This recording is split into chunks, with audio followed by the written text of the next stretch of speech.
ሰላም ጤና ይስጥልኝ እንደምን ከረማችሁ ጋስፖሎዝ ማይ ቤተሰቦች ኢትዮጵያውያን ኤርትራውያን ይሄንን የአማርኛ ቋንቋ መስሙ ሁሉ ከጌታችንና ከመድኃኒታችን ከኢየሱስ ክርስቶስ የሆነው ሰላም በእያላችሁበት ይሁን። ዛሬ ለተሐሙስን አጠር ባለ ቪዲዮ ተመልሻለሁ። አዲሶች እንኳን ደህና መጣችሁ፣ ነባሮች እንኳን ሰላም ተመለሳችሁ። እግዚአብሔር መንፈስ ቅዱስ ይናገራል። መልእክቱም ለሚፈለገው ሰው በአስፈላጊው ሰዓትና በአስፈላጊው ጊዜ ይደርሳል ማለት ነው። እግዚአብሔር መንፈስ ቅዱስን ለመለየት እያንዳንዳችን የእግዚአብሔር መንፈስ ስለሚኖርብን የእውነትና የውሸትን መንፈስ እንድንለይ እግዚአብሔር ይጠይቀናል። መንፈስን ሁሉ አትመኑ፣ መንፈስን ግን መርምሩ ይላል። ነገር ግን እግዚአብሔር መንፈስ ቅዱስ ሁልጊዜ የተቀደሰ ነገርን የሚያደርግ ነው። የእግዚአብሔር ያልሆነ መንፈስ ደግሞ የተለያዩ ነገሮችን የሚቀላቀልና ብዙ ጊዜ ወደ ንጹህ ወዳልሆነ ነገር የሚወስድ ነው። ወሬውም ትምህርቱም ነገሮቹም ሁሉ ከእግዚአብሔር ዓላማ ወጣ ያሉ ናቸውና በደንብ አድርገን መንፈስን መለየት አለብን። የከሌን መንፈስ መኑ የከሌን መንፈስ አትመኑ አይደለም። ነገር ግን መንፈስን ሁሉ መርምሩ እንደሚል መንፈስን ሁሉ መርምሩ። እግዚአብሔር በጣም አድርጎ ይናገራል። እግዚአብሔር መንፈስ ቅዱስ በደንብ አድርጎ ይናገራል። የሚናገርበትም ምክንያት የእግዚአብሔር መንፈስ የሚናገርበት ምክንያት ሰዎች እንዲጠፉ ሳይሆን ሰዎች እንዲያመልጡ፣ ሰዎች እንዲጎዱ ሳይሆን ሰዎች እንዲነቁ፣ ሰዎች አደጋ እንዲደርስባቸው ሳይሆን ሰዎች ከአደጋ እንዲጠበቁ ነው የእግዚአብሔር መንፈስ ቅዱስ ፈቃድ። ምክንያቱም ቅዱስ ስለሆነ፣ ኃጢአትን የሚጠላ ስለሆነ፣ ሰዎች ጋር የሚመጣው ከኃጢአት ሊያነጻ ስለሆነ፣ እውነትን ሊያስተምር ስለሆነ፣ ለክፋት የመጣውን ለበጎ የሚያደርግ አምላክ ነው እና መንፈሳዊ ነገር እውነት ነው። መንፈሳዊ ማለት የማናየው ነገር ግን እንደ ሰው እንቁጠረው፣ እንደ ሰው ነገር ግን እንዳየር ሰውነትን የሚፈልግ የሰው አካል ያስፈልገዋል። መንፈስ ለመንቀሳቀስ ስራውን ሁሉ መስራት ይችላል። ነገር ግን የሚያድርበት አሁን እናንተ የመንፈስ ቅዱስ ማደሪያ ናችሁ ይላል መጽሐፍ ቅዱስ። እናንተ የመንፈስ ቅዱስ ማደሪያ ናችሁ። ልክ እንደዛው እርኩስ መንፈስም የሚያድርበት ማደሪያ ይፈልጋል፣ ማናቸውንም ነገር ለማድረግ፣ ክፉንም ሆነ ምንም ነገር ለማድረግ። ስለዚህ የእግዚአብሔር መንፈስ ያልሆነ መንፈስ ማደሪያ ስንሆን የምንሰራቸው ነገሮች ሁሉ፣ የምንዋሻቸው ነገሮች ሁሉ፣ የምንገኝባቸው ነገሮች ሁሉ ከእግዚአብሔር ይወጡ ይሆናሉ። የእግዚአብሔር መንፈስ ሲሆን ደግሞ ክፋትን፣ ቂምን፣ በቀልን፣ ተንኮልን፣ እነዚህ አይነት ነገሮችን ሙሉ በሙሉ እንድንተው የሚመክር ነው የእግዚአብሔር መንፈስ። ፌብሩዋሪ 17 ትልቅ ችግር በሰዎች ላይ ሊደርስ ነው። ፌብሩዋሪ 17 ከዛ 3 ወር 4 ወር በፊት ድንጋይ እየጮኸ ከሰማይ ይመጣል። ድንጋይ ነው ግን በጣም እየጮኸ ቤተሰቡን ቢዚ ሊያደርግ የተላከ ማለት ነው። ቢዚ ሊያደርግ የመጣ ከባድ ድንጋዩ እየጮኸ እየተንደባለለ ቤተሰብን ከልክ በላይ ቢዚ ሊያደርግ። ሰይጣን የመጀመሪያ ስራው ሰውን ቢዚ ማድረግ ነው። ሰይጣን ሰዓታችሁን ከወሰደ አሸንፏችኋል። በፈለገው ነገር ነው የሚይዘው። ሰዓታችሁን የሚይዘው በነገር፣ በተንኮል፣ ውሸታም ሰዎች እናንተ ጋር በመላክ፣ በጭቅጭቅ፣ ሰዓታችሁን በንትርክ፣ መልካም ነገር ልታደርጉ ስትሉ ሰው እንዳልሆነ ታውቁታላችሁ። የሚዋጋ ነገር፣ ክርክር የሚያመጣ ሰዓት የሚበላ ያደርጋል። ሁል ጊዜ እግዚአብሔር መንፈስ የሚዋጋ ደግሞ ራሱን የቻለ የጠላት አሰራር አለ፣ የጠላት መንፈስ አለ፣ የጠላት ስራ አለ። ይህንን እንዴት አድርገን ነው ልንለየው የምንችለው? ለምሳሌ አንድ ሰው መጥቶ የሆነ ነገር ሲነግረን ቤዛችን ምንድን ነው? እንዴት ነው ያንን ነገር የምናውቀው? ብዙ ጊዜ መሆን ያለበት በእግዚአብሔር ቃል ላይ ከሆነ የእግዚአብሔር መንፈስ ቅዱስ ነገር ነው። የእግዚአብሔርን ቃል በእውነተኛ የሚናገርና ስለ እውነት የሚመሰክር። ምክንያቱም ሲመጣ እውነትን ሊያሳያችሁ፣ ወደ እውነት ሊመራችሁ፣ እውነትንም እንድታውቁ፣ አርነትም እንድትወጡ ነው የሚለው። ስለዚህ አርነት አለኝ ወይ? እውነትን አውቄያለሁኝ ወይ? መንገድን አውቄያለሁኝ ወይ? የእግዚአብሔር መንፈስ እየረዳኝ ነው ወይ? አለ እግዚአብሔር መንፈስ እርዳታ ምንም መሆን አንችልም። በስጋ በፍጹም ባለፈው እንዳልኳችሁ የመንፈስን ውጊያ መዋጋት አንችልም። የመንፈስ ውጊያ ለምሳሌ ምንድን ነው? ለምሳሌ ጠላት ያጠመደው መንገድ ይኖራል በላችሁ ደጅ። ጠላት አጥምዶ እየጠበቀን ነው። የእግዚአብሔር መንፈስ ነውና በእኛ አይን ያልታየውን ነገር የማየት ችሎታ አለው። አንድ ነገር ከፊታችን እንዳለ ያውቃል። ስለዚህ በዛ ነገር ላይ ልባችንን ይይዘዋል፣ ይከብድብናል። መሄድ እንደሌለብን የሆነ ቦታ ለምሳሌ ልንሄድ ተዘጋጅተን ቢሆን አሁን በቅርብ ጊዜ ዝግጅት ብዬ ምግብ ሰርቼ የሆነ ነገር ልወጣ አሰብኩኝ ማለት ነው። ከቤቴ ሄጄ የሆነ ቦታ ሄድኩ፣ ፓርክ ላደርግ ሞከርኩኝ። ተመለሽ የሚል ድምፅ ነው የሰማሁት። እግዚአብሔር አምላክ የእግዚአብሔር መንፈስ ቅዱስ ተመለሽ ሲል መመለስ የዛ ሰው ኃላፊነት ነው። እምቢ ብለን የምንሄደው ነገር አለ። ከዚህ በፊት እምቢ ብዬ መኪና ተጋጭቻለሁ ብያቸዋለሁ። በቃ አልሰማም ብዬ እግዚአብሔር ቀኑን ሙሉ ሲነግረኝ ብሎ አንድ ነገር እንዳለ ያውቆኝ ወጥቼ መኪና ተጋጭቻለሁ። ጥሰን ለምናመጣው ነገር ተጠያቂ አይደለም እግዚአብሔር መንፈስ ቅዱስ። እግዚአብሔር መንፈስ ቅዱስ ተው ይላል፣ ተረጋጉ ይላል፣ አዳምጡኝ ይላል። የሚጮህ ድምፅ አይደለም። በደንብ አድርጎ እግዚአብሔርን ማዳመጥ ያስፈልጋል። እና ተመለሽ የሚል ድምፅ ሰማሁኝ። ተመለሽ።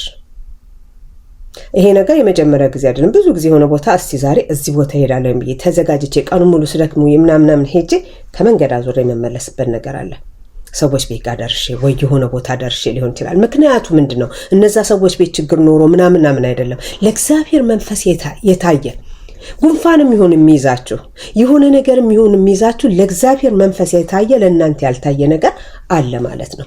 ስለዚህ ነው በእግዚአብሔር መንፈስ የሚመሩ እነዚህ የእግዚአብሔር ልጆች ናቸው። በእግዚአብሔር መንፈስ የሚመሩ የእግዚአብሔር መንፈስ ይመራል ማለት ነው። ሂዱ ይላል፣ ውጡ ይላል፣ አትውጡ ይላል፣ ቤት ተቀመጡ ይላል፣ እዚህ ቦታ እንዳትሄዱ ይላል። ለምን? እነ ጳውሎስ ትዝ ይላችሁ እንደሆነ ተከለከልኩኝ፣ እናንተ ጋር መጥቼ እንዲህ አድርጌ ያስተምራለሁ ብዬ ነበር፣ ነገር ግን ተከለከልኩ፣ አልተፈቀደልኝም የሚላቸው ቦታዎች አሉ። እስካሁን ድረስ እንደተከለከልኩ ነኝ የሚለው እግዚአብሔር አምላክ ለምንድን ነው ጳውሎስን የሚከለክለው? በዛ ሰዓት ላይ ለእግዚአብሔር የሚያተርፍ ነገር የሚሰራበት ሳይሆን በአልተጠበቀ ቦታ ላይ የሚወድቅበት ሊሆን ይችላል ለጳውሎስ። ስለዚህ እግዚአብሔር መንፈስ ቅዱስ አይሆንም ይላል። የሚሆነውን ነገር ደግሞ ይሆናል ይላል። የእግዚአብሔርን መንፈስና የክፉ መንፈስን ከመቼ ጀምሮ መለየት ጀመርሽ ብትሉኝ በብዙ ነገር የኖርኩባቸውን ነገር እግዚአብሔር ሲገልጽልኝ ይሄ ነገር በሙሉ እገልጽልሽ የነበርኩት እኔ ነኝ አለ ማለት ነው። እንዴ የእግዚአብሔር መንፈስ ባይሆንስ የሚሉ ሰዎች አሉ። የእግዚአብሔር መንፈስ ባይሆንስ የሚያናገርሽ በጣም ጥሩ። የእግዚአብሔር መንፈስ መሆኑን የማውቀው በመጽሐፍ ቅዱስ ቃል ላይ ነው። በዚህ ቪዲዮ ላይ ጥንት የምታቁኝ ከ30 ዓመት በላይ የምታቁኝ ሰዎች ሰብስክራይብ እንድታደርጉ እንድታዳምጡ የእናንተ ነገር ካለበት ፈልጋችሁ እንድታገኙ አብዝቼ እመክራለሁ። ምክንያቱም የብዙ ሰዎችን ህይወት የሚነካ የብዙ ሰዎች ህይወት ያለበት የብዙ ሰዎች ነገርን ሳይኖርኩበትና እግዚአብሔር መፍትሄ ያለው ያላቸውን ነገሮች ሁሉ ያስተማረኝ ነው። የህይወት ተምሮ ይባላል። በኤክስፒሪየንስ የተማርኩትኝ። ለምሳሌ እንደ ድንገት ሰውን መንገድ ላይ ብታገኙት እንደ ድንገት ያገኛችሁ ሰው ከየት የተላከ ሰው ነው?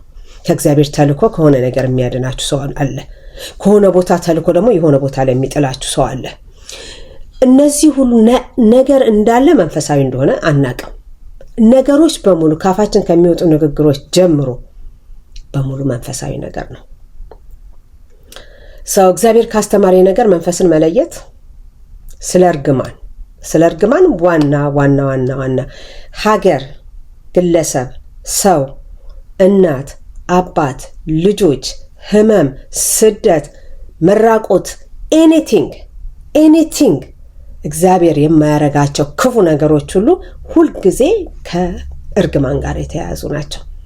እርግማን አለ ምክንያት አይሰራም። አለ ምክንያት ሰው ተነስቶ አለ በደላችሁ ወይንም አለ ስራችሁ ቢረግማችሁ በፍጹም በእናንተ ላይ አይሰራም። አንሌስ እናንተ ቤት ውስጥ አንድ መንፈስ አለ በየሰው ቤት የሚኖር ማለት ነው። እርግማን ሲኖር የሚኖር መንፈስ አለ። ያ መንፈስ በር ከፋች መንፈስ ነው። ለምሳሌ ሰዎች አንድን ሰው ማግኘት ቢፈልጉ መጀመሪያ የሚሄዱት ያ ሃውስሆልድ ኢነሚ ይባላል በመንፈሳዊ ህይወት። ሃውስሆልድ ኢነሚ ማለት ስለዛ ቤተሰብ ኢንፎርሜሽን የሚያውቅ ነገር ግን ጠላት ማለት ሰው አይደለም፣ መንፈሳዊ ጠላት። ኤኒቲንግ ለመንፈሳዊ ነገር የሚያጋልጥ ማለት ነው ለመስደርስ። ግን የእግዚአብሔር ኃይል ደግሞ ሁልጊዜ ጠባቂ፣ ሁልጊዜ አዳኝ፣ ሁልጊዜ ተከላካይ፣ ሁልጊዜ ከሚመጣው ነገር ለክፋት የመጣውን ለበጎ የሚያደርግ አምላክ ነው። የእግዚአብሔር መንፈስ ባለበት በዛ ቦታ አርነት አለ።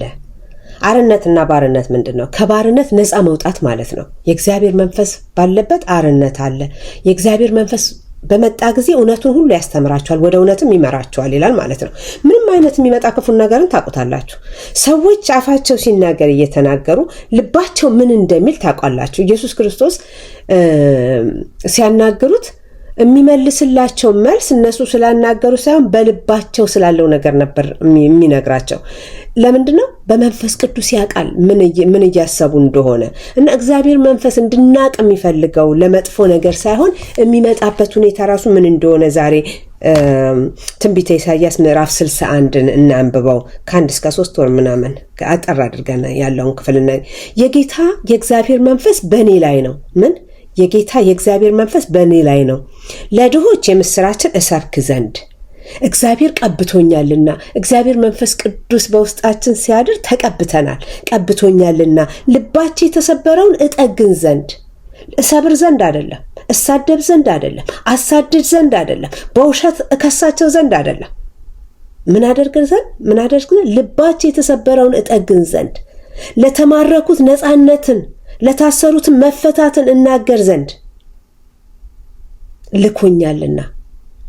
የአንድ ሰው የእግዚአብሔር መንፈስ በውስጡ ማደሩ ስራው ይሄ ነው።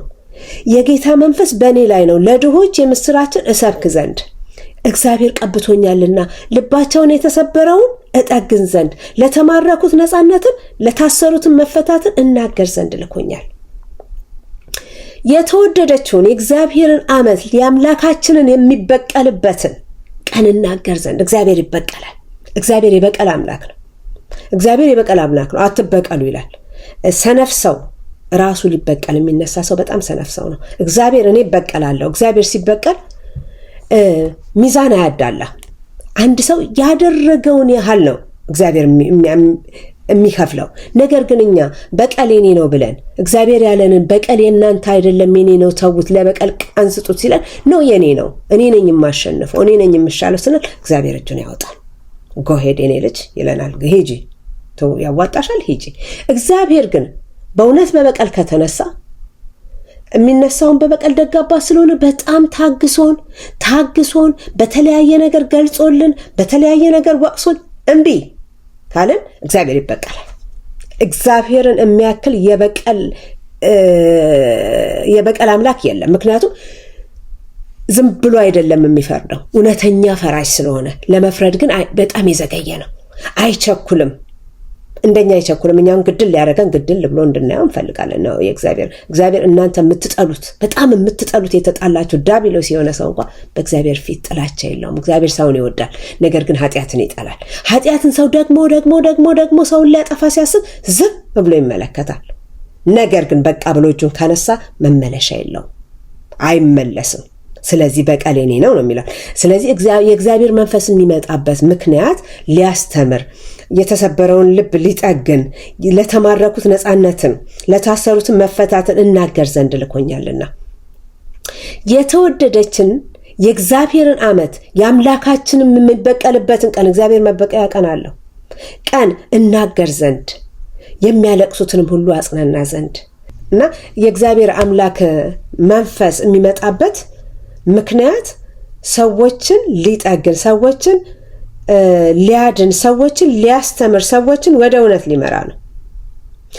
የሰይጣን መንፈስ ደግሞ የሚመጣበት ምክንያት ኢየሱስ ክርስቶስ እንደናገረን ሊሰርቅ፣ ሊዘርፍ፣ ሊያጠፋ፣ ሊያርድ። በጣም ቶታሊ ሁለት የተለያዩ ነገሮች ናቸው። የእግዚአብሔር መንፈስ ባለበት ቦታ ላይ የእግዚአብሔር መንፈስ ያለበትን ቦታ አንድ አይነት መንፈስ ያላቸው ሰዎች ህብረት ሊፈጥሩና አንድ ሊሆኑ ይችላሉ። ለምንድን ነው? ለምሳሌ ያ መንፈስ ከበደን በለው። የክፉ መንፈስ ከበደ ከሆነ አየለ ጋር የሚኖረው ከበደ መንፈስ ነገ ሌላ ሰፈር ብትሄዱ መንፈስ ነውና ያውቃችኋል። ማህሌት የሚለውን ነገር ያውቃል። ሌላ ሰው ላይም ሆኖ ማለት ነው። ፍርድ ቤት ልበላችሁ ወይንም የሆነ ቦታ ወይንም ትምህርት ቤት ያ መንፈስ ሲያገኛችሁ the same thing በቀደም ለታ ትሪት ያደረጋችሁ ሰውዬ እንደሚያረጋችሁ ነው የሚያረጋችሁ። ለምንድን ነው? ይሄ ሰውዬ ደግሞ የታወቀ ልትሉ ትችላላችሁ። እናንተ ጋር ያለው መንፈስ ስለማይቀበለው መንፈስ ያክፉ መንፈስ ያውቃችኋል፣ ይለያችኋል። ረብ አርጎ ነው የሚያውቃችሁ። የእግዚአብሔር መንፈስ ያለበትን ሰው የሰይጣን መንፈስ ያለበት በደንብ ያውቃል። መናገር የማያስፈልገው እና አታክ ያደርጋችኋል ማለት ነው። ስለዚህ ብዙ ጊዜ ለአደጋ ስንጋለጥ ለተለያየ ነገር ስንጋለጥ እደጅ ያሉ ችግሮች ቢኖሩም የተሰሩ የተዘጋጁ በሰይጣን እጅ የተዘጋጁ ነገሮች ቢኖሩም የመጀመሪያው አማካሪ ግን እቤት ውስጥ ያለ ሰይጣን ነው። እቤት ውስጥ ያለ እርግማን ነው። እቤት ውስጥ ያለ በር ከፋች ነው። ለሁሉ ነገር በር ከፋች፣ የሰዎችን ባህሪ የሰዎችን ነገር የሚቆጣጠር መንፈስ። ያንን መንፈስ ማውጣት የሚቻለው እግዚአብሔር መንፈስ ቅዱስ እንደነገረኝ ወይንም መጽሐፍ ቅዱስ እንደሚለው ትዝ ይላችሁ ከሆነ ኢየሱስ ክርስቶስ ሲያስተምር እንዲህ አለ፣ እውነት እውነት እላችኋለሁ ከመንፈስ ካልተወለዳችሁ ወደ መንግስተ ሰማያት አትገቡም። ከመንፈስ መወለድ ለምን ያስፈልገናል? ከስጋ የተወለደ ስጋና ደም መንግስትን ስለማይወርስ ስጋና ደም ውጊያንም አያሸንፍም። በስጋና ደም ውጊያን መዋጋት አንችልም። ስለዚህ አንድ ሰው ሰይጣንን ማሸነፍ የሚችለው ዳግም በመወለድ ነው። ምንድነው ዳግም መወለድ? ከመንፈስ ቅዱስ መወለድ። ከመንፈስ ቅዱስ ስንወለድ ተፈጥሯችን ከእናትና ከአባታችን ከስጋ የተፈጠረው ከአዳምና ከሔዋን የመጣው ኃጢአት በሙሉ ይቀርና ከእግዚአብሔር መንፈስ ተወልደን ከቅዱሱ መንፈስ ቅዱስ እንሆናለን ማለት ነው። በራሳችን ቅድስና መግዛት አንችልም። ራሳችንን መግዛት አንችልም። የእግዚአብሔር መንፈስ ሲያግዘን ብቻ ነው ለበዳዮቻችን ልንጸልይ የምንችለው፣ ለገዳዮቻችን ልንጸልይ የምንችለው። የእግዚአብሔር መንፈስ ሲረዳን፣ በስጋዊ ነገር ግን ሰዎች ያደረጉንን 7 እጥፍ እንዲመለስላቸው ነው የምንፈልገው። በእግዚአብሔር መንፈስ ስንሆን ግን አትራገም ያለውን እናስበዋለን። በቀል የኔ ነው ያለውን እናስበዋለን። ለጠላቶቻችሁ ለሚያሳድዷችሁ ጸልዩላቸው ያለውን እናስታውሰዋለን። አስቧቸው፣ ጸልዩላቸው፣ ጠላት ቢራብ አብላው አጠጣው።